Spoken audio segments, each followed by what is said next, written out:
Setup से भी ज्यादा इंपॉर्टेंट चीज है कि आपको इस मार्केट में करना है क्या। देखिए इस मार्केट में सबसे इंटरेस्टिंग जो चीज है ना वो है लीप ऑफ फेथ।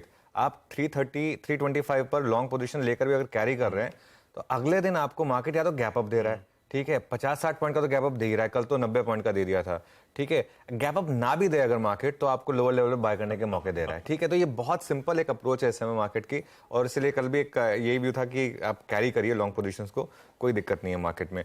बाइंग है और जबरदस्त बाइंग है। देखिए एफआईएस की एक एफआई और डीआई के नंबर्स आएंगे आपकी स्क्रीन पर। ये देखिए 2134 करोड़ की बाइंग यहाँ पर एफआईआईस की, 785 करोड़ की सेलिंग थी यहाँ पर। अच्छा, मैं डिलीवरी बाइंग काफ़ी नोटिस करता हूँ आजकल।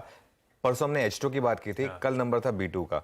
कल बजाज फाइनेंस में 1200 करोड़ की डिलीवरी बाइंग हुई। देखिए ऑल टाइम हाई के करीब 1200 करोड़ की फ्रेश बाइंग। ये आपको क्या इंडिकेट कर रहा है कि किस तरीके का मूव यहाँ पर आ रहा है। 450 करोड़ की बाइंग बजाज फिनसर्व में थी।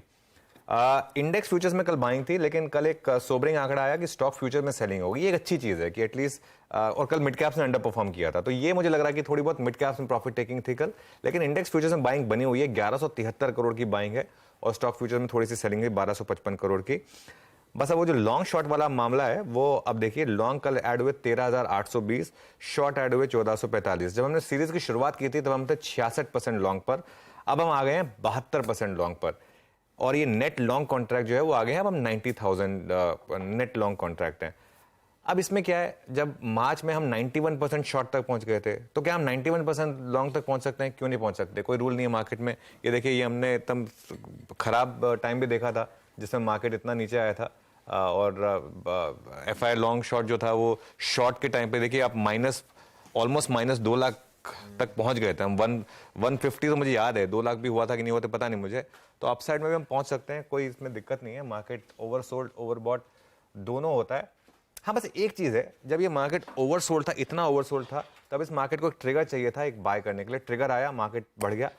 यहां पर कोई मार्केट के लिए ट्रिगर आएगा या नहीं आएगा कहना मुश्किल है, लेकिन जब तक नहीं आएगा तब तक प्रीएम्प्ट करने की जरूरत नहीं है। मैं मतलब पैराबोला में सबसे ज्यादा पैसा आपका एकदम हाईएस्ट लेवल पर बने जब सबसे ज्यादा अनकंफर्टेबल होते हैं। आज सबसे ज्यादा अनकंफर्टेबल है ना बाय करने में, इसीलिए सबसे ज्यादा पैसा बन रहा है। आप पिछले 4 दिन का मूव देखिए, पिछले 4 दिन में उतना पैसा बना लोगों का जितना 4 महीने में नहीं बना होगा, ठीक है ना। ये होती है जब मार्केट में इस तरीके की चाल आनी शुरू होती है, ट्रेंडिंग मार्केट कहते हैं इसे।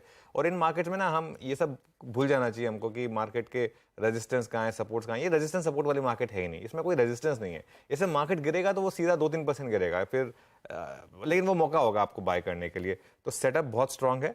पुट कॉल रेशियो 1.47 पर है, ये अभी भी 1.75 1.76 तक जा सकता है, 1.8 तक भी जा सकता है पुट कॉल रेशियो।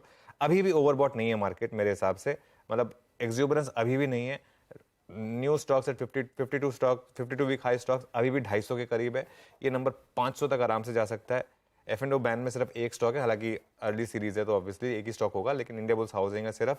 तो मैं सेटअप को लेकर बिल्कुल घबराने वाला नहीं हूं। मेरा मार्केट को लेकर व्यू बहुत क्लियर है, जल्दी एग्जिट नहीं करना है हमको। भले ही पीक प्रॉफिट से आप 200 पॉइंट कम ले लें, ठीक है ना। आपने मान लो इस मार्केट में क्या आपने 18,000 पे लिया हुआ है मान लो, अब आपको लग रहा है 19,400 पे मैं बुक कर लूं। कल को ये मार्केट क्या 19,000 आ सकता है, लेकिन तब उसमें आपका स्टॉप लॉस काम करेगा ना। उसमें आप 19,200 एक स्टॉप लॉस लगा दें मान लो, तो वो काम करेगा। पीक प्रॉफिट से आप हमेशा कम लीजिए भले ही, लेकिन ये मत सोचिए कि ये बस मेरा पीक प्रॉफिट है, क्योंकि ये 20,000 तक भाग गया तो क्या करेंगे आप अगर आपने एग्जिट कर लिया था। अच्छा, एक और चीज, आप एक बार एग्जिट कर जाए ना फिर री एंट्री मुश्किल हो जाती है। कल हम यूट्यूब लाइव कर रहे थे, उसमें बहुत से लोग यही सवाल पूछ रहे थे कि मैंने एग्जिट कर दिया, अब मैं री एंट्री कहाँ करूँ। वो री एंट्री जो होती है ना, वो सबसे ज्यादा तकलीफ वाली बात होती है। तो इसके लिए एग्जिट डिसीजन मार्केट को लेने थे। सेटअप ठीक है, सेटअप में कोई प्रॉब्लम नहीं है। मैं कहूंगा कि सेटअप में क्योंकि 2-3 चीजें सेल की भी आ गई हैं, सेटअप को मैं पॉजिटिव रख के चल रहा हूँ आज। बिल्कुल ठीक।